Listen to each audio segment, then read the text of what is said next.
سیدنا فاروق اعظم رضی اللہ تعالی عنہ کی ذات وہ عظیم ذات ہے، اللہ کے نبی نے اللہ پاک جل شانہ سے جھولی پھیلا کر مانگ کے لیا ہے۔ توجہ فرمائیں گے تو بڑی بات پلے پڑے گی۔ مانگنے والا محمد مصطفیٰ ہو اور دینے والا خدا ہو،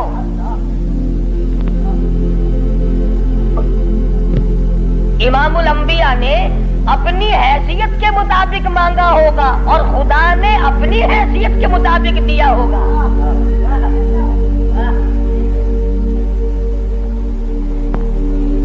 مانگنے والا بھی دیکھے اور دینے والا بھی دیکھے، پھر پتہ چلے گا آپ کو کہ جو چیز مانگی ہے وہ کتنی بڑی ہے اور اللہ نے جو چیز دی ہے وہ کتنی بڑی چیز ہے۔ میں اور آپ کسی سے مانگیں گے 2-4 روپے، 200-400 روپے مانگیں گے، رشتہ ناتا مانگیں گے، دھن دولت مانگیں گے۔ اس نبی نے مانگا، اللہ پاک نے فرمایا میرے محبوب اگر آپ چاہیں تو میں آپ کے منہ مبارک کے لعاب کو سونا بنا دوں۔ اس نبی نے مانگا، کالی کملی والی ذات نے مانگا، شہنشاہ کائنات نے مانگا اور یوں کہہ کر کے مانگا، الہی تیرا دین کمزور ہے، تیرا اسلام کمزور ہے، تیرا بھیجا ہوا میرے پاس جو ایمان ہے وہ کمزور ہے، خطاب کے بیٹے کو میرا ساتھی بنا دے، تیرے دین میں جان پڑ جائے گی۔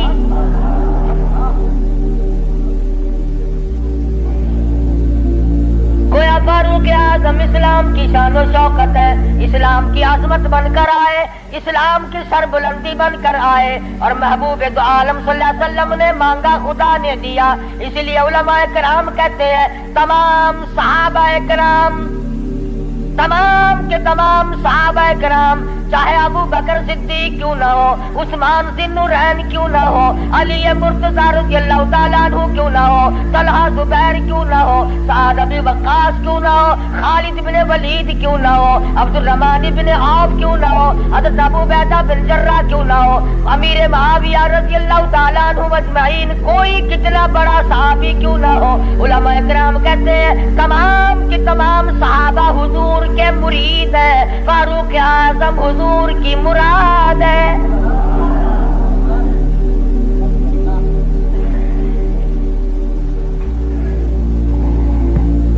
نقطوں سے شان کا پتہ چلتا ہے۔ کسی نے سید عطا اللہ شاہ صاحب بخاری سبقت رحمت اللہ علیہ سے پوچھا، دھیان کرو گے تو انشاءاللہ بات بلے پڑے گی۔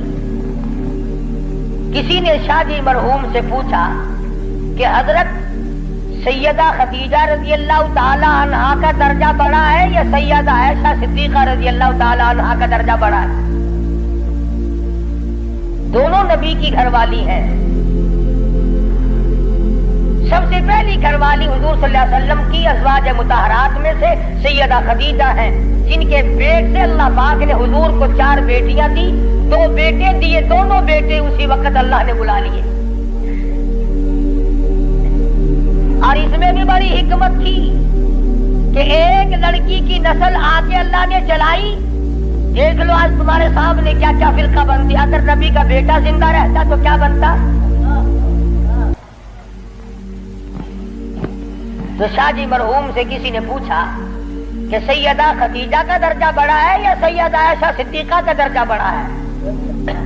تو شاہ جی مرحوم نے جواب دیا کہ ترازو تو میرے پاس نہیں جو میں درجوں کو تول لوں، اتنی بات معلوم ضرور ہوتی ہے کہ خدیجہ محمد ابن عبداللہ کی بیوی ہے اور عائشہ صدیقہ محمد الرسول اللہ کی بیوی ہے۔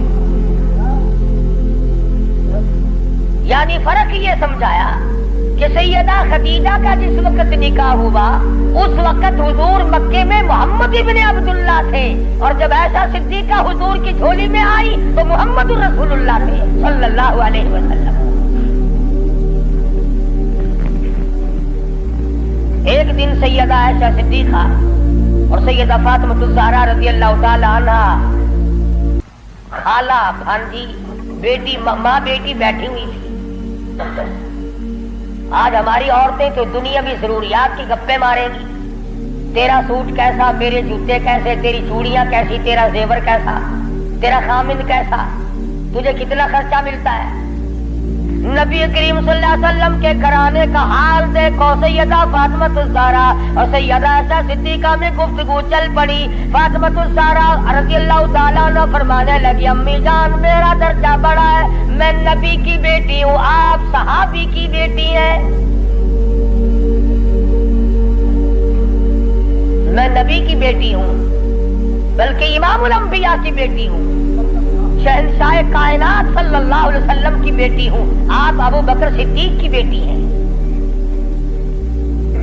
ذہانت تو دیکھیے، علم تو دیکھیے عائشہ صدیقہ رضی اللہ تعالیٰ عنہا کا. خدا کی قسم جس کو خدا کے سلام آئے، جن کو جبریل کے سلام آئے، حضور جن کی جھولی میں ہو تو قرآن اترے.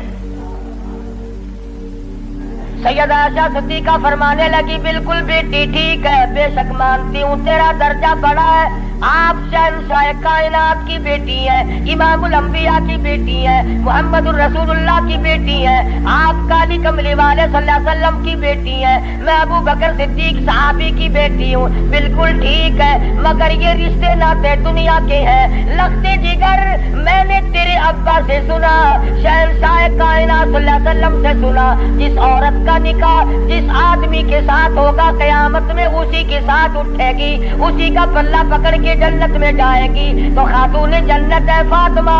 میں نے تیرے ابا سے سنا ہے اس بات کے مطابق جس وقت جنت کا داخلہ ہوگا تیرے ہاتھ میں علی مرتضیٰ کا ہاتھ ہوگا، میرے ہاتھ میں امام الانبیاء کا ہاتھ ہوگا.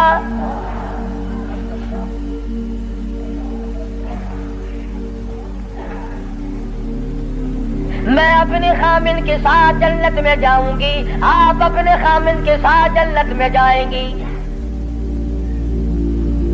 تو ان حضرات کے یہاں تو گفتگو بھی اس قسم کی تھی. فاروق اعظم رضی اللہ تعالیٰ عنہ آپ صلی اللہ علیہ وسلم کی مراد مانگ کے لیا. ایسے وقت میں مانگا جب مسلمان پریشان تھے. مسلمانوں کو اپنا ایمان اظہار کرنے کا موقع نہیں تھا، مخفی اسلام رکھتے تھے. یہ اسلام کا شیر آیا، بہادر آیا تو تمام صحابہ کرام. بعض نے لکھا ہے جس دن فاروق اعظم مسلمان ہوئے اللہ کی دھرتی پہ آسمان کے نیچے کل 14 مسلمان تھے. اور ایک روایت یہ ہے کہ 39 مرد عورت پہلے سے 40 میں فاروق اعظم ہیں. پھر بھی لمبی چوڑی کوئی بات نہیں. اور ایمان لانے کا سبب بھی بڑا عجیب بنا ہے. کفر میں بڑے پکے تھے. پکا آدمی ہر جگہ پکا ہوتا ہے، ڈھیلا آدمی ہر جگہ ڈھیلا ہوتا ہے. ایک دن بت کی پوجا کر رہے تھے، اس بت میں سے آواز آئی اتنا بڑا آدمی ہو کر تیری مت ماری گی، مجھ پتھر کو پوج رہا ہے، خدا کی پوجا کر. حضور صلی اللہ علیہ وسلم کے بارے میں خیال ہوا کہ یہ شاعر ہیں. قرآن کریم پڑھتے ہوئے سنا، تردید ہوتی چلی گئی. کفار مکہ اکٹھے ہوئے، کہنے لگے نبی کی تحریک کو ختم کرو، نبوت کو قتل کر دو، امام الانبیاء صلی اللہ علیہ وسلم کو قتل کر ڈالو، یہ تحریک ختم ہو جائے گی، دین ختم ہو جائے گا، اسلام ختم ہو جائے گا. مشورہ ہوا آپس میں بیٹھ کر اس کام کو کون کرے. سارے مکے والوں نے اتفاق کیا خطاب کا بیٹا کر سکتا ہے. پتا چلا کہ کافر بھی بڑا بہادر شمار کرتے تھے. اپنے ذمے لے لیا، تلوار لی، چل پڑے قتل کے پروگرام سے، ارادے سے. صحابی راستے میں ملے، انہوں نے تیور بدلے ہوئے دیکھے تو گھر کا راستہ پھیر دیا. کہا کہ تیری بہن اور بہنوئی دونوں مسلمان ہو چکے ہیں، تمہارے گھر میں دین داخل ہو چکا ہے. اس وقت طبیعت میں مزید جلال آ گیا، میرے گھر میں دین آ گیا، ایمان آ گیا، اسلام آ گیا۔ دروازے پہ جا کے دستک دی، دروازہ زور سے کھٹکھٹایا، بہن سمجھ گئی میرا بھائی آ گیا جو ابھی کفر میں ڈوبا ہوا ہے۔ صحابی قرآن کریم پڑھا رہا ہے، میاں بیوی کو یاد کرا رہا ہے۔ آج میاں بیوی تو مل کر کیا قرآن یاد کریں گے، اولاد کو قرآن کریم پڑھانے کے لیے آج کا مسلمان تیار نہیں۔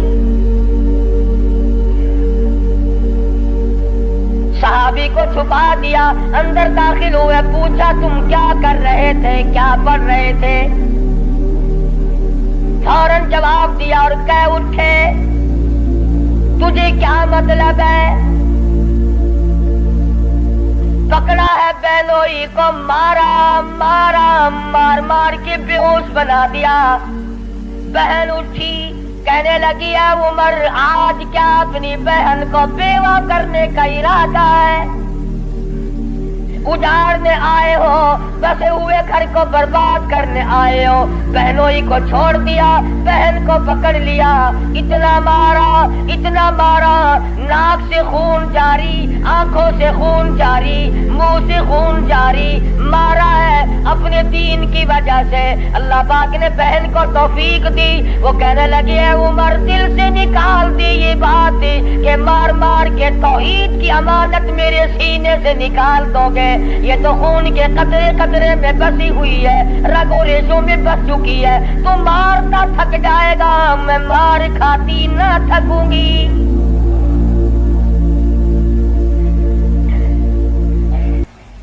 جس ماں کی چھاتی کا دودھ تو نے پی رکھا ہے، میں نے بھی اسی کا دودھ پی رکھا ہے۔ تیرا جتنا جی چاہے مار لے، ایمان کار کلمے کا انکار نہیں کیا جا سکتا۔ اس لیے شاعر کہتا بہن بولی عمر ہم کو اگر تو مار بھی ڈالے، شکنجوں میں کسیا بوٹیاں کتوں پہ نچوا دے، جو تیرا جی چاہے کر گزر۔ میرے ایمان کی یہ کیفیت ہے، ہم اپنے دین حق سے ہرگز پھر نہیں سکتے۔ بلندی معرفت کی مل گئی ہے، گر نہیں سکتے۔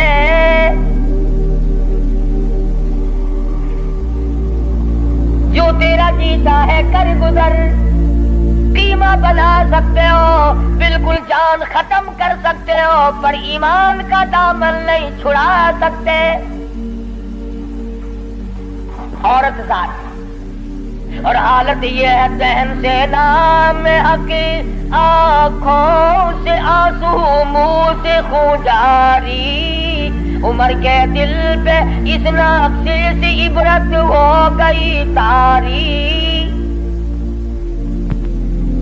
سوچتے ہیں میرے سامنے کبھی بولی نہیں، آج کیسے بول رہی ہے؟ کیا بات ہے؟ بھائی سے ڈر جانے والی بہن، روب کھانے والی بہن، کبھی میرے سامنے کلام نہیں کیا۔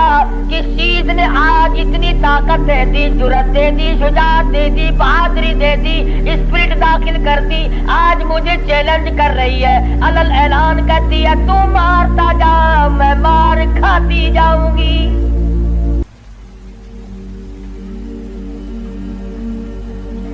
پیچھے کو ہٹ کر بیٹھ گئے اور کہنے لگے کہ فاطمہ میری بہن، اب تو وہ دکھا دے تم کیا پڑھ رہی تھی۔ ایسے وقت میں بھی قرآن کریم کا تقدس ملحوظ ہے۔ پاکستان کے مسلمانوں، تم نے اخبارات میں پڑھا سنا، شرم نہیں آئی؟ 15 شہروں میں قرآن کریم کی توہین کی گئی، اللہ کے قرآن پہ بخانے کیے گئے، گندگی میں پھینکا گیا، جلایا گیا۔